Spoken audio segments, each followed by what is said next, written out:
જે પસીનાથી નાય તેને સિદ્ધિ વરે છે. સત્કર્મોની સાથે, સત્સંગની સાથે, પ્રભુને સાથે રાખી અને ખૂબ મહેનત કરજે પુરુષ. આળસુ માણસ તો એ મરેલો માણસ છે. આળસ શેતાનનું ઘર છે, આળસ ભૂતનું કારખાનું છે, આળસ એ મૃત્યુ છે. આળસને ખંખેરી નાખીએ. એ ક્લાસ 1 ઓફિસરો થયા હોય ને તેને પૂછો કેટલી કલાક તેને વાંચન કર્યું છે. મોટા મોટા સફળ ડોક્ટરો છે, પૂછો તેને કેટલું તેને વાંચન કર્યું છે, કેટલી મહેનત કરી છે.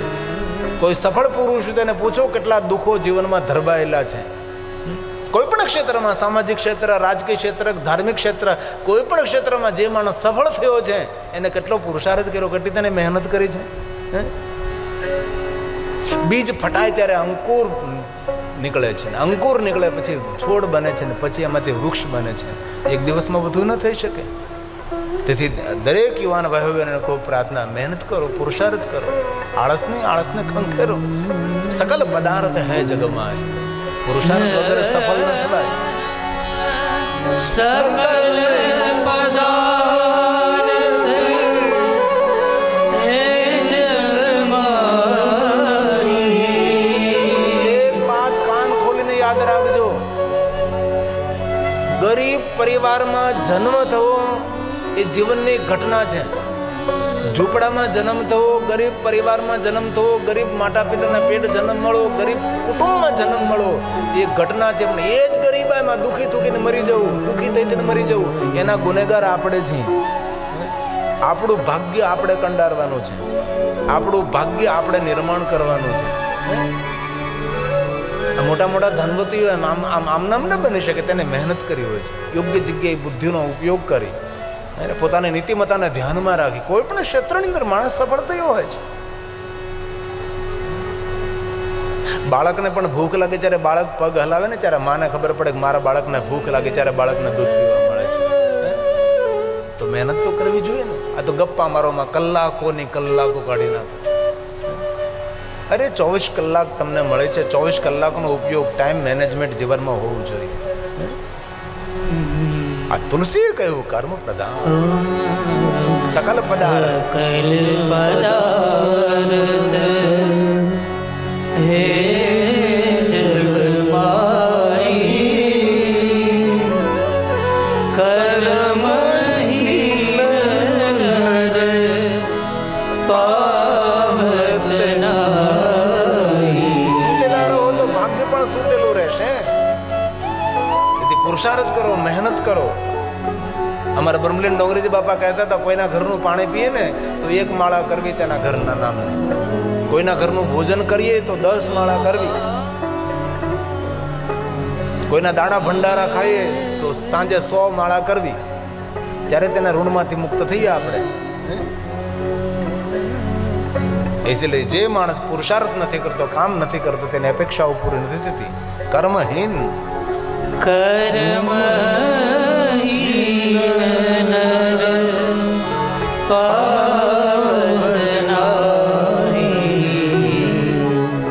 કર્મહીન નર પાવત નાહી. શ્રી રામ શ્રી રામ શ્રી રામ જય રામ, જય જય રામ. શ્રી રામ જય રામ, જય જય રામ. શ્રી રામ જય રામ, જય જય રામ.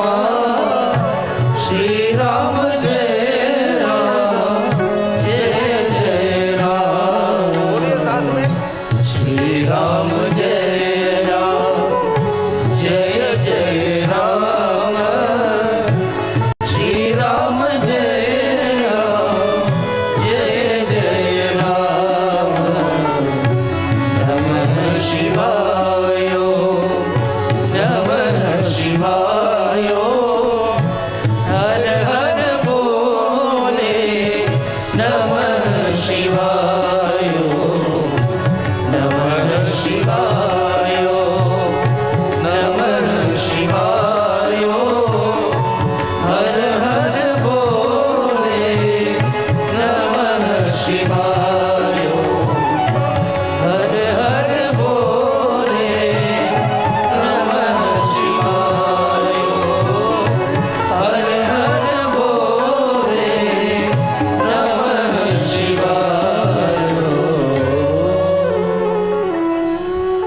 લિંગોત્પત્તિ શ્રુતા શુભા શ્રુત્વા યસ્યાહ પઢેન.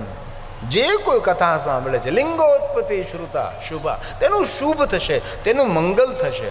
શ્રુત્વા યસ્યાહ પ્રભાવેન દુઃખ નાશો ભવેત. એ મનુષ્ય પોતાના જીવનના દુઃખોમાંથી મુક્ત રહેશે. આ કથાનું મહાત્મ્ય છે. જે કોઈ ભગવાન મહાદેવના લિંગ સ્વરૂપોની કથાનું શ્રવણ કરે છે તે મનુષ્ય પોતાના દુઃખમાંથી મુક્ત રહેશે. કારણ કે કથા મહાત્મા હોય, કથા શ્રવણ કરવાનો મહિમા શું છે ભાઈ? તો શિવ મહાપડ ગ્રંથની અંદર લિંગાવલીનો ખૂબ મહિમા છે. સ્વયંભૂ શિવલિંગ છે, ધરતીમાંથી આપ મળે છે શિવલિંગ પ્રગટ. સ્વયંભૂ શિવલિંગનો મહિમા અદ્ભુત. ઉપલિંગનો મહિમા, જ્યોતિર્લિંગનો મહિમા, સ્થાપિત શિવલિંગ. સાધુ સંત મહાપુરુષો દ્વારા જે શિવલિંગની સ્થાપના કરવામાં આવે તેને સ્થાપિત શિવલિંગ કહેવાય છે. પૂરી લિંગાવલી છે. સ્થાપિત શિવલિંગ, ચર શિવલિંગ, બિંદુ લિંગ, ગુરુ લિંગ, પાષાણ લિંગ, બાણ લિંગ, સ્ફટિક લિંગ, સુગંધી લિંગ, પુષ્પલિંગ, ઔગધુમ લિંગ, પારદ લિંગ, બાલુકાલિંગ, રસલિંગ, સુવર્ણલિંગ, રજતલિંગ, તામ્રલિંગ, રત્નન, દીપલિંગ, જ્યોતિલિંગ. ચલિત ઘરમાં જે શિવલિંગ રાખે તેને ચલિત શિવલિંગ કહેવાય. આત્મલિંગ. અને પાર્થેશ્વર મહાદેવનો મહિમા અદ્ભુત છે. મહાદેવના ભક્તોએ માટીમાંથી શિવલિંગો નિર્માણ કરવા, જીવનને દરેક કામના પૂર્તિ કરવા માટે પાર્થેશ્વર મહાદેવની પૂજાની પરંપરા છે. પવિત્ર જગ્યાએથી માટી લાવી કચરા કચરાઓ સાફ કરી શુદ્ધ જલ મિશ્રિત કરી સુંદર એક શિવલિંગ બનાવવું, નીચે સુંદર પીઠ બનાવી ભગવાનનું આહ્વાન કરવું અને પંચાક્ષર મંત્રથી ભગવાન શિવની પૂજા કરવી. વેદોક્ત મંત્ર આપણને કંઠસ્થ ન હોય તો જે વેદને ભણેલા હોય, કર્મકાંડ પૂજા અર્ચનને જાણનારા વિદ્વાન બ્રાહ્મણ હોય અને મહાદેવના ભક્ત બ્રાહ્મણ હોય તેવા બ્રાહ્મણને આમંત્રિત કરી અને ભગવાન મહાદેવના પાર્થેશ્વરની પૂજા કરવી. જેમ ઘરના આંગણે ભગવાન સત્યનારાયણની કથા કરીએ છીએ તેમ પાર્થેશ્વર મહાદેવની પૂજા ઉત્સવ કરવો જોઈએ. આંગણે આંગણે ભગવાન સત્યનારાયણની કથાઓ થાય છે, પણ ભાગ્યે જ કોઈનું આંગણ હોય કે જેના આંગણે પાર્થેશ્વર મહાદેવ પૂજા ઉત્સવ થઈ શકે છે. માટીમાંથી શિવલિંગો નિર્માણ કરવા. એક શિવલિંગથી લઈને 10 કરોડ શિવલિંગનો મહિમા શિવપુરાણ ગ્રંથમાં બતાવ્યો છે. કેવી કામનાઓની પૂર્તિ કરવા માટે કેટલા શિવલિંગોની પૂજા કરવી એનો મહિમા શિવ મહાપડ ગ્રંથની અંદર છે. સુંદર માટીનું શિવલિંગ નિર્માણ કરવું, તેની પૂજા કરવી. આ છે યંત્ર પૂજા, પાર્થેશ્વર મહાદેવ યંત્ર પૂજા. અલગ અલગ યંત્રો બનાવી અને ભગવાન મહાદેવના પાર્થેશ્વર પૂજા થાય. એક શિવલિંગ, નીચે એક પીઠ બનાવીએ, નાના નાના શિવલિંગો બનાવીને આજુબાજુ છોડી દઈએ, તેને મણિલિંગ કહેવાય છે. અને એ રીતે પાર્થેશ્વર મહાદેવની પૂજાનો મહિમા છે. ક્યારે અવસર મળે તો બેલુવૃક્ષની નીચે બેસીને પાર્થેશ્વર મહાદેવની પૂજા કરવી. ક્યારે અવસર મળે તો તુલસીની બાજુમાં બેસીને પાર્થેશ્વર મહાદેવની પૂજા કરવી. ક્યારે શિવાલય, દેવાલય, સરોવરના કિનારે, સરિતાના કિનારે, સમંદરના તટે બેસી ભગવાન મહાદેવના પાર્થેશ્વરનું પૂજન કરું. રામજીએ વેળું શિવલિંગની પૂજા કરી હતી. બાલુકા શિવલિંગ જેને કહેવાય, રેતીમાંથી બનાવેલું શિવલિંગ ભગવાન રામજીએ જેનું પૂજન કર્યું. રામજીએ પોતાના કરકમલો દ્વારા અગણિત ભગવાન મહાદેવના લિંગ સ્વરૂપોની સ્થાપના કરી છે. રામજી એક શિવલિંગની સ્થાપના નથી કરી, લિંગ થાપી વિધિવત કરી પૂજા. અગણિત લિંગોમાંથી એક શિવલિંગને આપણે જ્યોતિર્લિંગ તરીકે આપણે સ્થાન આપ્યું છે શાસ્ત્રોની અંદર. બાકી રામજીએ અગણિત લિંગોની સ્થાપના કરી છે. ક્યારેક અવસર મળે તો પાર્થેશ્વર મહાદેવની પૂજા કરવી. રોગમાંથી, શોકમાંથી મુક્તિ પ્રાપ્ત થાય, કલેશમાંથી માણસ મુક્ત બને છે. તેથી વિશેષ પ્રકારે જે જાણકાર વિદ્વાન બ્રાહ્મણો હોય, જે ભણેલા બ્રાહ્મણો હોય, એવા ભણેલા બ્રાહ્મણોને આમંત્રિત કરી અને પાર્થેશ્વર મહાદેવની પૂજા કરો. અને જ્યારે પાર્થેશ્વર મહાદેવની પૂજા કરો છો ત્યારે રાગ, દ્વેષ, ઈર્ષા, કોઈની નિંદા ન કરી પાર્થેશ્વર મહાદેવની પૂજા કરતાં મનને શાંત રાખવાનું છે. થોડીક પણ કોઈની નબળી વાત ન થઈ જાય એની કાળજી રાખવી. સંપૂર્ણ મન શિવમાં સ્થિર કરવાનું છે. જે આવ્યા હોય પૂજા કરાવવા માટે પૂજા કરતા દરેકે પોતાનું મન શિવમાં લગાડવું. આવી રીતે પાર્થેશ્વર મહાદેવની પૂજા કરવાથી દરેક કામના, દરેક મનોકામના પૂર્ણ થાય છે. દશરથજીને પુત્ર નહીં હતા. દશરથજીએ ગુરુ વશિષ્ઠ મહારાજને કહ્યું કે ગુરુજી મને કાંઈ માર્ગદર્શન કરો, શું કરું હું? ત્યારે ગુરુ વશિષ્ઠ મહારાજે રાજા દશરથજીને પાર્થેશ્વર મહાદેવજીની પૂજાનું વિધાન દેખાડ્યું અને રાજા દશરથે પાર્થેશ્વર મહાદેવની પૂજા કરી. શૃંગી ઋષિએ માતા કૌશલ્યાને કહ્યું, માતા સુમિત્રાને કહ્યું, માતા કૈકેયીને કહ્યું, સૌ ભેગા મળી પાર્થેશ્વર મહાદેવની પૂજા કરી અને સ્વયં ભગવાન પ્રગટ થયા એમને આંગણે. દ્વારકાધીશે પાર્થેશ્વર મહાદેવની પૂજા કરી છે. દક્ષ મહારાજે શ્રાપ આપ્યો ચંદ્રને ક્ષયરોગ થયો અને ક્ષયરોગમાંથી મુક્તિ મળવા માટે બ્રહ્માજીએ ચંદ્રને કહ્યું કે તમે પ્રભાસ તીર્થમાં જઈ પાર્થેશ્વર મહાદેવની પૂજા કરો. તેથી ચંદ્ર મહારાજે પાર્થેશ્વર મહાદેવની પૂજા કરી. રોગમાંથી મુક્તિ મળે, શોકમાંથી મુક્તિ મળે, તો ત્યારે અવસર મળે તો પાર્થેશ્વર મહાદેવની પૂજા કરે. જે મનુષ્ય માટીના શિવલિંગનું નિર્માણ કરીને પાર્થેશ્વર મહાદેવની પૂજા કરે છે, આપ મૃત્યુ હરમ, કાલ મૃત્યુ હરમ. અનેક એવા મહાદેવના ભક્તોને જોયા છે પાર્થેશ્વર મહાદેવની પૂજા કરે છે. ક્યારેક પાર્થેશ્વર મહાદેવ ઉત્સવ કરીએ આપણે આપણા ઘરની અંદર પાર્થેશ્વર મહાદેવ નિર્માણ કરી અને જે મહાદેવના પરમ ભક્ત વિદ્વાન બ્રાહ્મણ હોય તેને આમંત્રિત કરીએ અને વિધિવત ભગવાન પાર્થેશ્વરની પૂજા કરીએ. સગા કુટુંબને ભેગા કરી તેને ભોજન કરાવીએ, બાલિકાને ભોજન કરાવીએ, બટુક ભોજન કરાવીએ, બ્રહ્મ ભોજન કરાવીએ, સંત ભોજન, સજ્જન ભોજન, શિવરતમ ભોજ્યસ્તુ, મહાદેવના ભક્તોને ભોજન કરાવીએ. તો પાર્થેશ્વર મહાદેવની પૂજાથી અપમૃત્યુ ના આવે. ભગવાન મહર્ષિ વ્યાસ બોલે છે, અપમૃત્યુ હરમ કાલ મૃત્યુર્શ્રાપી વિનાશનમ. ક્યારે આવી રીતે સમંદરના કિનારે જાઓ, ટેલિવિઝનમાં જો, આવી રીતે ક્યારે સમંદરના કિનારે જાઓ તો વેળુમાંથી શિવલિંગ બનાવો, જેને બાલુકા શિવલિંગ કહેવાય છે. આવી રીતે સમંદરના કિનારે ભગવાનની પૂજા કરવી, તેનો અદ્ભુત મહિમા છે. ત્યારે કોઈ સરોવર કિનારે ગયા, સમંદર કિનારે ગયા, અને એટલું સરળ પૂજન છે આ.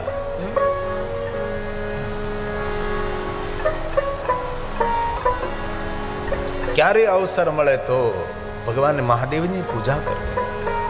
આ શ્લોક શિવ મહાપડ, મેં તો તમને અલ્પ વાત બહુ સંક્ષિપ્તીકરણ કરીને તમને બતાવું છું, બાકી શિવ મહાપડ ગ્રંથમાં બહુ વિસ્તાર છે. ભગવાન કહે છે, અપમૃત્યુ હરમ કાલ મૃત્યુર્શ્રાપી વિનાશનમ. અરે કોઈ શ્રાપ આપ્યો હોય, શ્રાપમાંથી મુક્તિ મેળવી હોય તો પાર્થેશ્વર મહાદેવની પૂજા કરો. શ્રાપમાંથી મુક્ત બે જ કરી શકે છે. શ્રાપમાંથી મુક્તિ એક મહાદેવ આપી શકે છે, અને શ્રાપમાંથી મુક્ત એક તમારો સદગુરુ કરી શકે. બાકી શ્રાપ કોઈ દી મિથ્યા નથી. તેથી શિવ મહાપડ ગ્રંથમાં ગુરુલિંગનો પણ મહિમા છે. આપણા જે સદગુરુ છે એ સદગુરુને ગુરુલિંગ તરીકે વર્ણવ્યું છે. તેથી આપણા સંતોની સમાધિ પર શિવલિંગ બિરાજમાન હોય છે. જે શિવ ભક્ત સંતો હોય છે એની સમાધિ હોય તેને આપણે શિવલિંગ સ્થાપિત કરે છે. અપમૃત્યોરમ કાલ મૃત્યુ શ્રાપે વિનાશનમ. કલત્ર, યુવાનોએ શિવ પૂજા કરવી છે. કલત્ર મતલબ સદગુણી નારી તેને પ્રાપ્ત થાય. અભાર્યો લભતે ભાર્ય સુશીલામ ચ પતિવ્રતામ. તેથી દરેક યુવાનોએ યોગ્ય નારી મેળવવા માટે, યોગ્ય પત્ની મેળવવા માટે કલત્ર તેને મહાદેવની સાધના કરવી જોઈએ. પુત્ર પૌત્રની અપેક્ષા માટે ભગવાન મહાદેવની ઉપાસના કરવી જોઈએ. શિવ મહાપડ ગ્રંથ કહે છે, સદ્ય કલત્ર પુત્રાદિ ધન ધાન્ય પ્રદમ ધન ધાન્ય પ્રદમ ધન નિર્ધન કો દેત સદાહી, જો કોઈ ઝાંસે હો ફલ પાહી. સ્તુતિ કરે વિધિ કરે તુમારી, હરવ નાતબ ચૂક હમારી. દરેક પીડાને હરનારો શંકર છે. પુત્ર હિન કર ઈચ્છા કોઈ, નિશ્ચય શિવ પ્રસાદ તે હોય. તેથી બહુ હૃદયથી કહો છો મહાદેવની સાધના કરો. આ જગા બાપાના સાનિધ્યમાં શિવ મહાપણ કથા શા માટે કરી છે? કે આપ શિવ ભક્તિ તરફ પ્રેરિત થાવ. અને મારા માટે તો ગૌરવ છે જગો બાપો કે મહાદેવનો ભક્ત હતો મારો જગો બાપો. શિવના ભક્તો તો સાક્ષાત શિવના સ્વરૂપો કહેવાય છે. અને તેની પરંપરામાં આપણા ભાવેશ બાપુ બિરાજે છે, અને એક મિનિટ પગ વાળીને બેહતા નથી. સૌ તો શિવાલીને પરિક્રમા કરે, પણ આ મારો ભાવેશ બાપુ આ કથા મંડપને પરિક્રમા કર્યા કરે. આપણને સૌને પરિક્રમા કર્યા કરે. અહીંથી જાય તો અહીંયા નીકળે, અહીંથી જાય તો અહીંયા નીકળે. મંડપને પરિક્રમા કર્યા કરે છે. અમારે ઘણી જગ્યાએ કથા હોય ને તો એવા ઘણા યુવાન ભાઈઓ હોય 3 કલાક સુધી મંડપને પરિક્રમા કર્યા કરે. કારણ કે મંડપને, કથા મંડપને પરિક્રમા કરે એટલે કેટલા ભાઈઓ બહેનો, કેટલા સજ્જનો, કેટલા સંતો ભગવાનની કથાનું શ્રવણ કરતા હોય, સૌને પરિક્રમા કરે છે. મેં જોયું છે પહેલા દિવસથી આજ સુધી કથામાં હાજરી આપતા આપતા, કથામાં ઉપસ્થિત રહેતા રહેતા પૂરી ભગવાનની કથા મંડપને પરિક્રમા કરતા રહે છે. એ આપણો ભાવેશ બાપુ છે. તેનું પુણ્ય છે, તેનો મહિમા છે. બ્રહ્મા નારદને કહે છે, નારદ કમલે બિલ્વે પત્રે અને વિવિધ પ્રકારના પુષ્પોથી મહાદેવનો શૃંગાર કરવો. આ બ્રહ્મા સ્વયં બોલે છે. લક્ષ્મી કામોર્ચે શિવમ. ભગવાન શિવની સાધના કરવાથી કેવી લક્ષ્મી મળે છે? કામનાની પૂર્તિ કરનારી લક્ષ્મી મળે છે અને પરિવારનું કલ્યાણ કરનારી લક્ષ્મી મળે છે. મહાદેવની સાધના કરવાથી જે સંપત્તિ લક્ષ્મી મળે છે એ કોઈ સામાન્ય લક્ષ્મી નહીં મળે. કામનાની પૂર્તિ કરનારી અને પરિવારનું કલ્યાણ કરનારી લક્ષ્મી કામોર્ચે શિવમ. તેથી સ્વયં બ્રહ્માજી બોલ્યા છે, કમલૈર્બિલ્વપત્રેશ શતપત્રેસ્તથા પુનઃ શંખ પુષ્પૈ તથા દેવં લક્ષ્મી કામોર્ચે શિવમ. લક્ષ્મી કામોર્ચે શિવમ.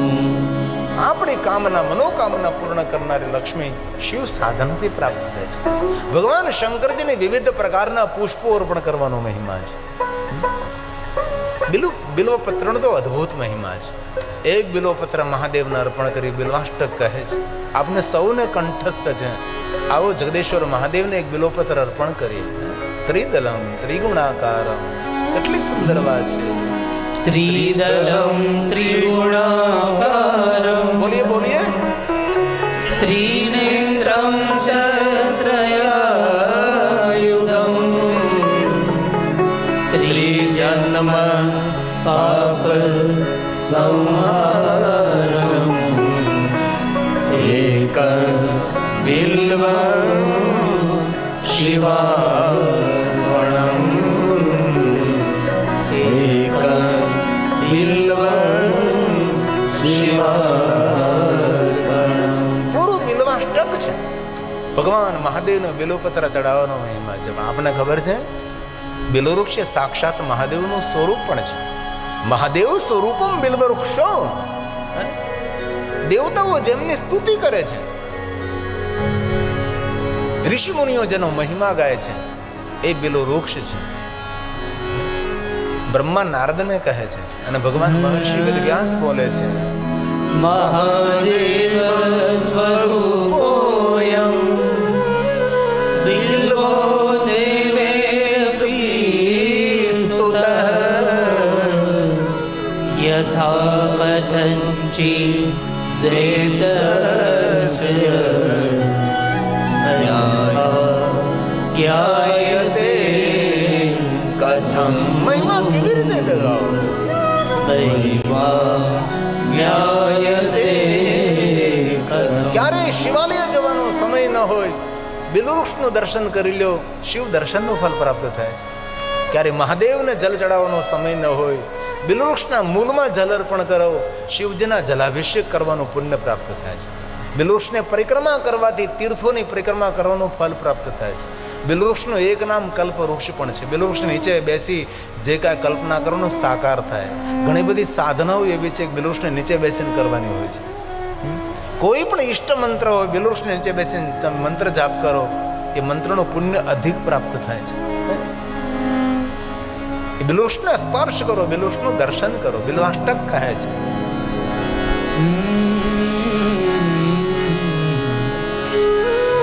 સ્પર્શનમ બિલ્વવૃક્ષસ્ય સ્પર્શ કરો. સ્પર્શનમ પાપનાશનમ. કારણ કયું? કારણ એ મૂળ તો બ્રહ્મ રૂપે, મધ્ય તો વિષ્ણુ રૂપે, આગળ તો શિવ રૂપે. બ્રહ્મા પણ મૂળમાં બિરાજે, મધ્યમાં વિષ્ણુ, અગ્રભાગમાં શિવ બિરાજે છે.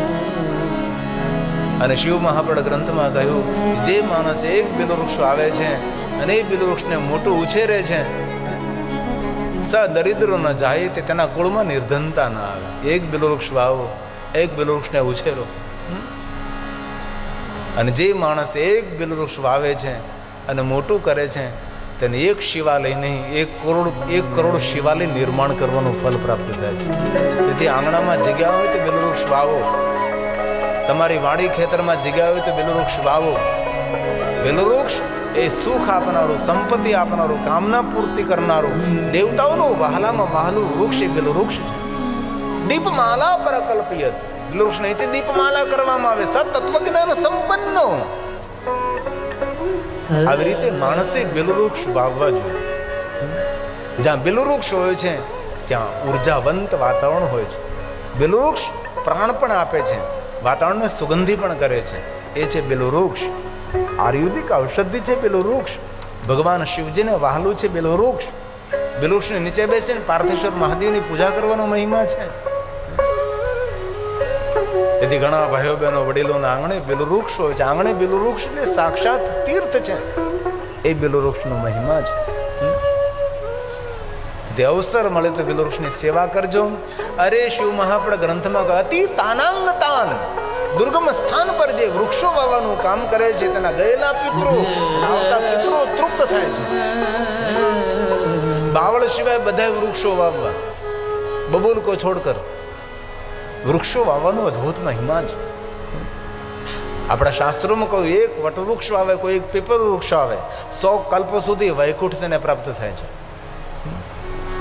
અને જે માણસ બેલવૃક્ષ વાવીને બેલવૃક્ષને મોટું કરે છે એ માણસ શિવલોકમાં ગયા પછી તેને મૃત્યુલોકમાં આવવું પડતું નથી. નિત્ય તેને મહાદેવનો લોક પ્રાપ્ત થાય.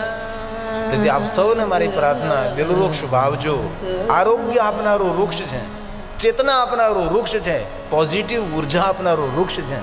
તેથી સાધના પરંપરામાં બેલવૃક્ષનું સ્થાન એ શ્રેષ્ઠ કહેવામાં આવે છે. તેથી વધારે વૃક્ષો વાવવા. શિવ મહાપડ ગ્રંથમાં વૃક્ષો વાવવાનો મહિમા છે. શિવ મહાપડ ગ્રંથમાં સરોવરો નિર્માણ કરવાનો મહિમા છે. રાજા મહારાજાઓ મોટા મોટા સરોવર નિર્માણ કરે. શા માટે? કે સરોવરમાં જ્યાં સુધી જલ રહે ત્યાં સુધી રાજા પરમાત્મા શિવજીના લોકમાં રહે. તેથી જલ અખૂટ રહે એવા સરોવરો બનાવતા હતા. અને જલ સંગ્રહ નહીં કરીએ તો આપણી પાસે જલ સંકટ આવશે. અને જલ સંકટ એ માનવના માટે મોટું દુઃખનું કારણ બની જશે. એ તો અત્યારે યાંત્રિક સાધનો છે, આટલું બધું થઈ રહ્યું. તેથી આ નર્મદાનું જલ અહીં સુધી પહોંચ્યું છે. સરકાર સક્રિય છે, સરકાર જાગૃત સરકાર છે. આપણા દેવસ્થાનનો જીર્ણોદ્ધાર થવા લાગ્યો છે. ક્યાં નર્મદાનું જલ કચ્છ સુધી પહોંચાડ્યું, સૌરાષ્ટ્ર સુધી પહોંચાડ્યું, તમારા રણ સુધી પહોંચાડ્યું છે. કારણ કે સરકાર એ સક્રિય સરકાર છે. તેથી બાકી અન્ય કોઈ સરકાર હોત તો આપણે શું કરત? આપણા તીર્થો બધા કેટલા વિસ્તૃત થઈ રહ્યા છે. આપણા તીર્થો ડેવલપ થઈ રહ્યા છે. 2009માં આપણું કાશી ફક્ત 40 ફૂટમાં હતું, આજે 400 ફૂટમાં છે. મહાકાલેશ્વર મહાદેવની કેવી ભવ્ય વ્યવસ્થા. આપણે ક્યાં દૂર જવાની જરૂર છે? સોમનાથની વ્યવસ્થા, ભવ્યતા દેખો એ કોના માધ્યમથી થઈ રહી છે બધી. આટલું તો આપણે વિચારીએ ને. ધર્મનું ઉત્થાન થઈ રહ્યું છે, પ્રજાનું મંગલ અને પ્રજાનું કલ્યાણ થઈ રહ્યું છે. તો શાસ્ત્રોમાં બધી જ વાતો છે. જલ સંગ્રહ કરો, ચેક ડેમો બનાવો, જલને રોકો, તમારા ઘરનું જલ ભૂગર્ભમાં ઉતારો. શિવ મહાપણમાં કહ્યું મીઠું જલ એ ધરતીનું અમૃત છે. જે પીવાલાયક જલ છે એ અમૃત છે. જલ થકી જીવન છે, જલ થકી સૃષ્ટિ છે. જલ નથી તો જીવન સંભવ નથી. તેથી આજુબાજુમાં નહેરું હોય તો તેને જલ સંગ્રહ, સરોવરો બનાવો. એવા તો ઘણા જીવતા જાગતા દૃષ્ટાંતો છે અમારી પાસે. કેવા માણસો વિચાર ક્રાંતિ ધરાવે છે કે માણસો પોતાના ખર્ચે સરોવર બનાવે, પોતાના ખર્ચે તળાવ બનાવે છે. જિલ્લો કી નગરી, વીરો કી નગરી ઉદયપુર દેખો, કેટલા સરોવરો રાજસ્થાનમાં છે, કેટલા તળાવો રાજસ્થાનમાં છે. તેથી જલ સંગ્રહ નહીં કરીએ તો આવતી પેઢીઓ, વૃક્ષો નહીં વાવીએ તો વરસાદ નહીં પડે. તેથી વરસાદને રોકવા માટે વૃક્ષોની આવશ્યકતા. આ બધું શિવ પુરાણમાં શ્લોક સાથે હું તમને સમજાવી શકું છું. કોરોના કાળમાં આ બધી કથાનો મેં વિસ્તાર કર્યો હતો. સિમેન્ટ કોન્ક્રીટના જંગલો બનતા જાય છે.